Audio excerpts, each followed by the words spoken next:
నందమూరి బాలకృష్ణ హీరోగా బాబీ దర్శకత్వంలో ఒక సినిమా తెరకెక్కుతుంది. ఈ సినిమాని సితారా ఎంటర్టైన్మెంట్స్, ఫార్చ్యూన్ 4 సినిమాస్, శ్రీకర స్టూడియోస్ బ్యానర్ల మీద నాగవంశీ, సాయి సౌజన్య నిర్మిస్తున్నారు. ఇక ఈ సినిమాలో ఆయన్ని నటింపజేస్తున్నారని చాలా కాలం నుంచి ప్రచారం జరిగింది. కానీ ఈ రోజు పుట్టినరోజు సందర్భంగా లుక్ రివీల్ చేసి సినిమాలోకి ఆహ్వానిస్తున్నట్లు welcome on board poster release చేసింది సినిమా టీం.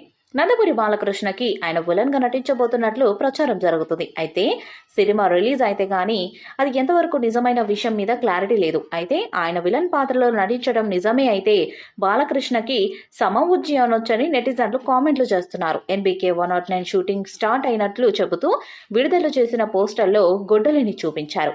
ఆ గొడ్డలిపై స్పెట్స్, మెడలో వేసుకునే దేవుడు చైన్ ఉన్నాయి. ఈ పోస్టర్ చాలా క్రేజీగా ఇంట్రెస్టింగ్ గా ఉంది. అలాగే గొడ్డలి కూడా డిఫరెంట్ డిజైన్ తో గొడ్డలిపై ఉన్న షెడ్స్ లో ఇద్దరు ఫైట్ చేస్తున్నట్టుగా కనిపిస్తుంది. ప్రస్తుతం ఈ పోస్టర్ నెట్టింట్లో వైరల్ అవుతుంది. ఇదిలా ఉంటే బాలకృష్ణ 109వ చిత్రాన్ని శ్రీకర స్టూడియోస్ సమర్పణలో సితారా ఎంటర్టైన్మెంట్స్, ఫార్చ్యూన్ 4 సినిమా సంస్థలు సంయుక్తంగా నిర్మిస్తున్నాయి. డైరెక్టర్ త్రివిక్రమ్ శ్రీనివాస్, సతీమణి సాయి సౌజన్య, సూర్యదేవర నాగవంశీ నిర్మాతలుగా వ్యవహరిస్తున్నారు. ఇంకా టైటిల్ ఫిక్స్ కానీ ఈ సినిమాను ఈ ఏడాది ప్రథమార్థంలో విడుదల చేయనున్నట్లు ఇదివరకే మేకర్స్ తెలిపారు. ఈ వీడియోపై మీ అభిప్రాయాన్ని కామెంట్ బాక్స్లో తెలియజేయండి. ఈ వీడియో మీకు నచ్చితే లైక్ చేయండి, షేర్ చేయండి, కామెంట్ చేయండి. మరిన్ని అప్డేట్స్ కోసం మన ఛానల్ని సబ్స్క్రైబ్ చేయండి. అలానే పక్కనే ఉన్న గంట సింబల్ గట్టిగా కొట్టండి.